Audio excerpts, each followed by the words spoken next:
Hey everyone, thank you for joining me, and I hope you've been following through the other chapters. This chapter is going to cover the US silver dollar.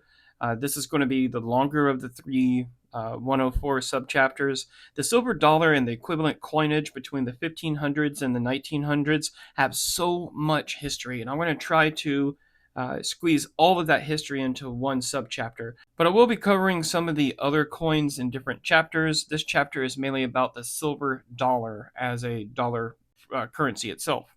The silver dollar was the most trusted among regular people like us, the common man in America in the continental or colonial era, for 170 years in the U.S. and 500 years plus when you look at colonial America, North and South America, Central America. The very first official U.S. silver dollar was minted on October 15th, 1794.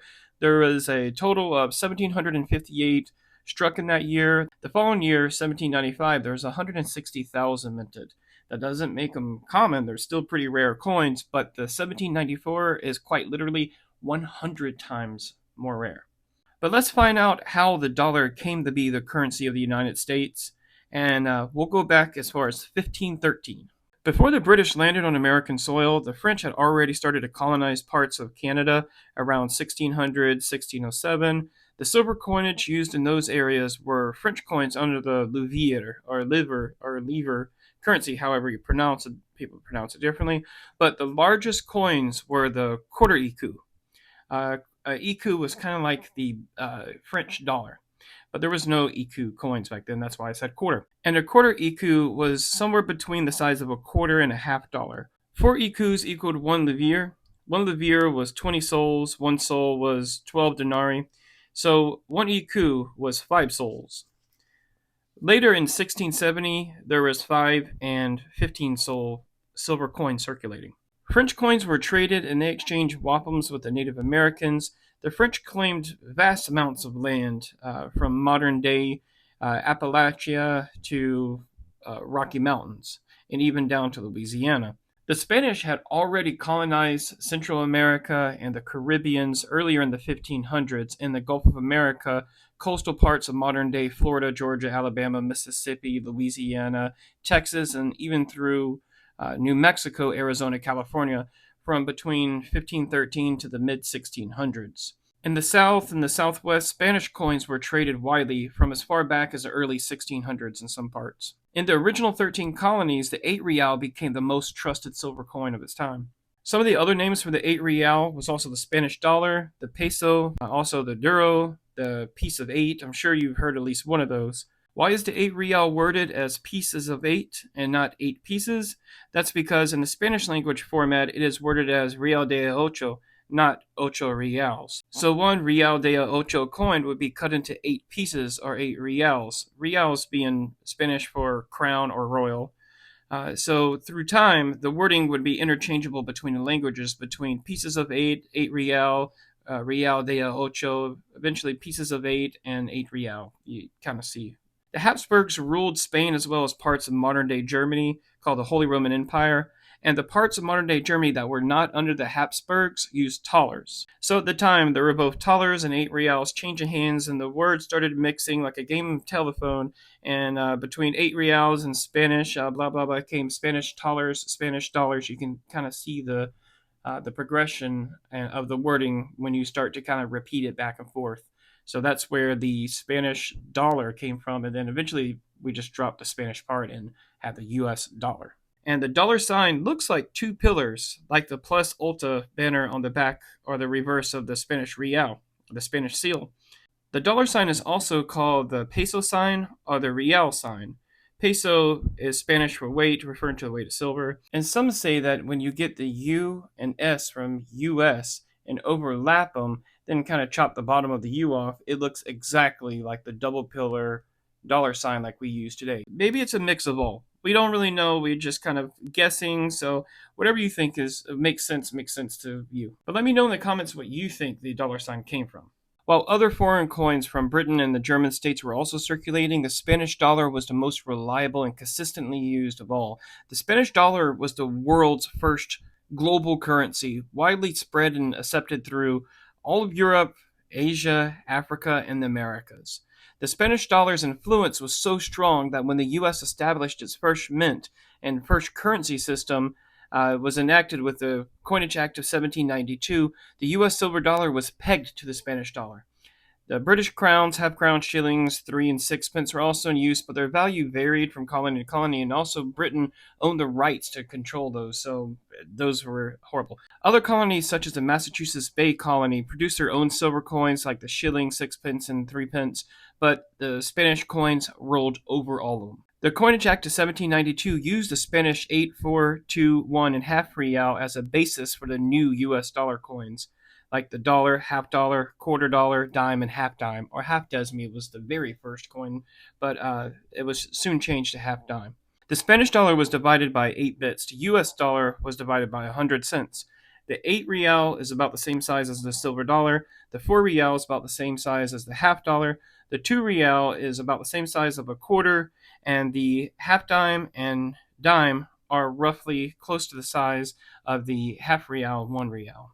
Alexander Hamilton primarily developed the Coinage Act of 1792 by combining his vision for a bimetallic system with Thomas Jefferson's idea for a decimal-based currency system. The Coinage Act established a U.S. mint and set a 15-to-1 ratio for silver to gold, creating a bimetallic system where both metals, gold and silver, served as legal tender. The Coinage Act of 1792 mandated that a mint would accept bullion, assay it, and coin it, and return it to the depositor free of charge. Here's how it worked. A citizen would bring their gold and silver bullion to a U.S. mint. An assayer would weigh it and test the fineness of the metal. The bullion would then be coined quickly as possible and returned to the depositor. If you had an old set of sterling silver forks and spoons, you can melt them down and turn them into your local U.S. mint and swap them for coins.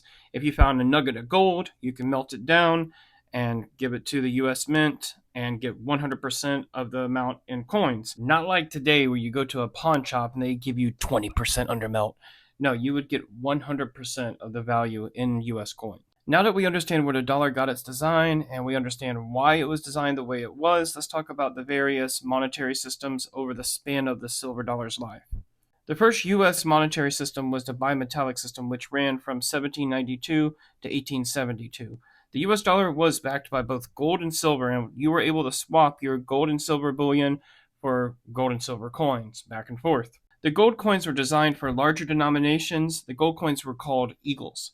The silver coins were designed for mid-level denominations. They were called dollars. That's why the first ones were dollar, half dollar, quarter dollar. The dimes and half dimes were also made of silver. The copper coins were designed for lower denominations, and they were called cents and also mills. There was only one coin that was minted in the mill category, and that was the half cent.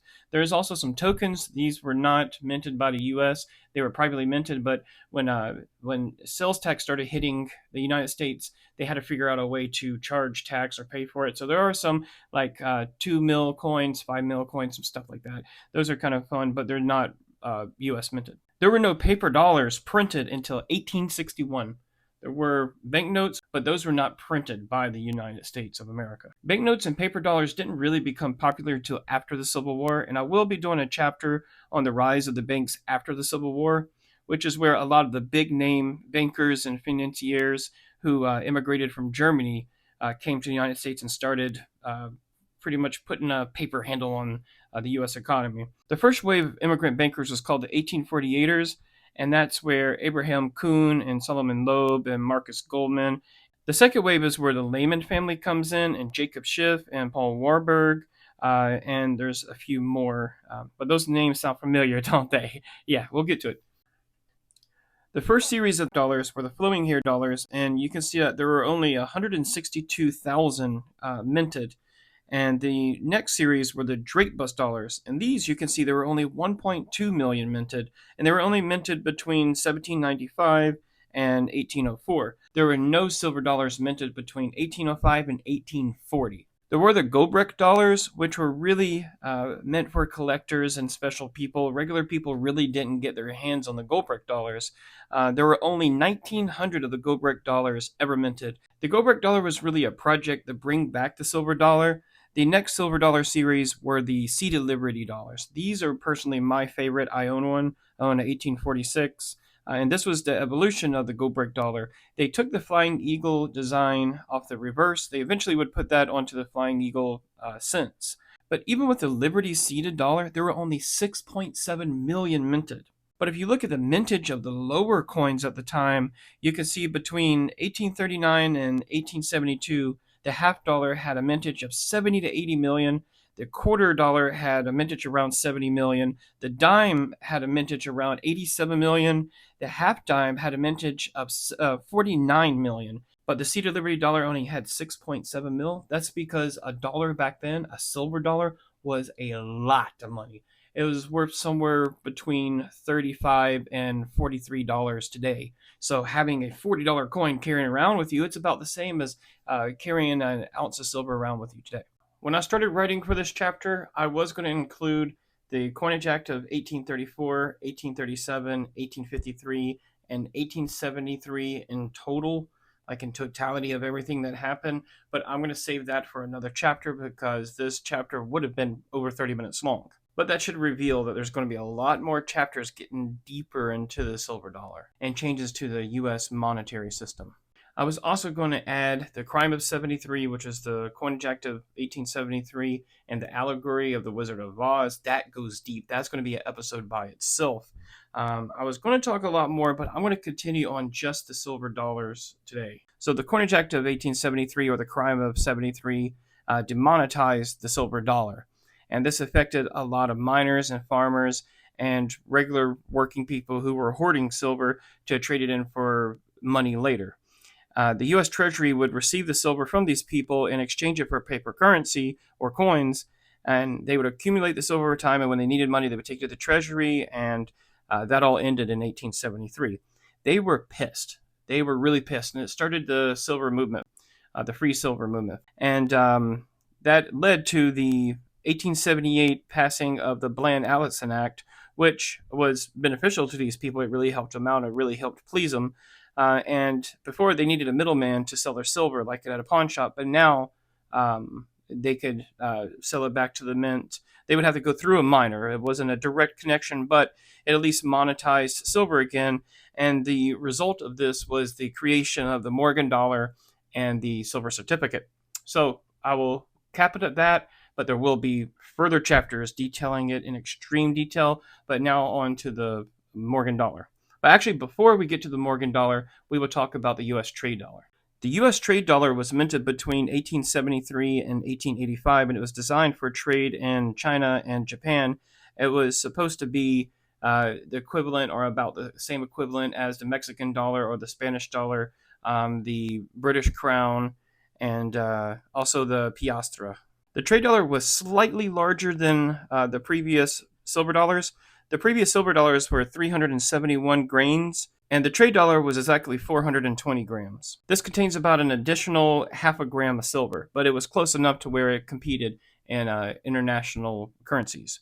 And surprisingly, there were 9 million trade dollars minted, so they're not actually that rare. You can get a trade dollar for about 160 if you search hard enough, so they're about the same price as a low-end seeded dollar. The Sherman Silver Purchase Act of 1890 required the U.S. government to purchase 4.5 million ounces of silver monthly, increasing the money supply and appeasing the free silver proponents and suffering farmers and miners. This is where we get the supply of silver to mint the Morgan dollar. The Morgan dollar was minted from 1878 to 1904, and then once more again in honor of George T. Morgan in 1921 for a short period of time.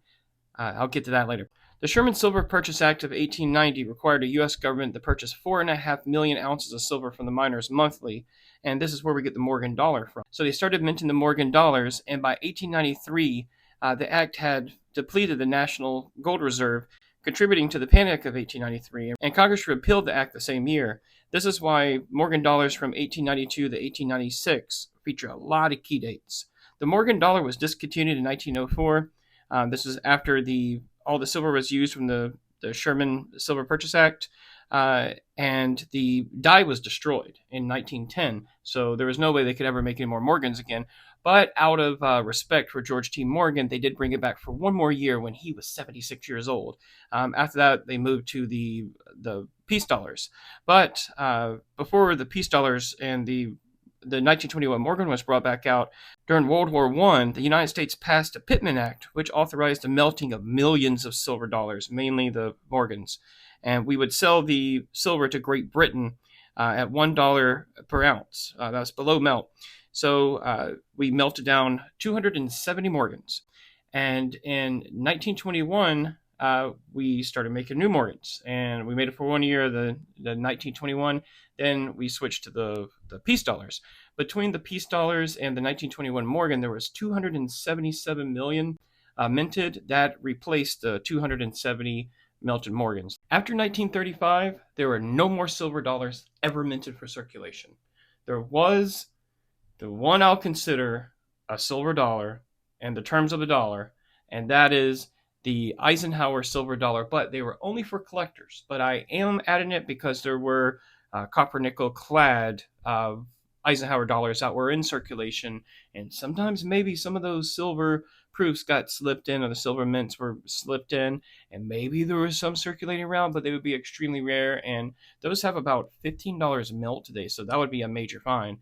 The US dollar was backed by silver through the change until 1964, technically until 1970, but 90% silver ended in 1964.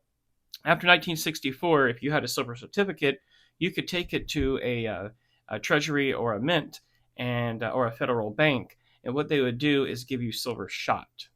And silver shot was just little BBs, little granulates that they got from getting molten silver and poured into water, and that was an easy way to kind of weigh it out.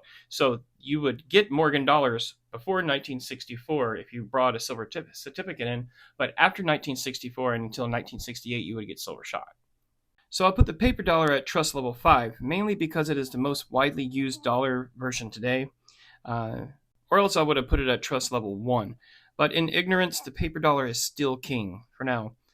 It's actually kind of difficult to rank the silver dollar because before 1873, I would have gave it a 10 out of 10 without any question.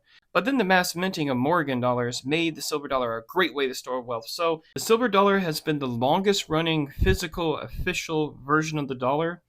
And silver, when you consider all of the coinage, the half dollars, the quarters, the dimes, half dimes, war nickels, they ran from 1792 all the way to 1969. They ran for about 175 years, and the paper dollar only ran from 1861 to 2025, which is 164 years. So if the paper dollar runs till 2036, it will be a tie. For most people throughout history, silver has been the most favored form of currency around the world, regardless of what country or even what language you speak. So I will give the silver dollar a 10 out of 10. I know that doesn't leave much room for the gold dollar, but we'll just see. So follow me on the next chapter, which will be 401c, the gold dollar.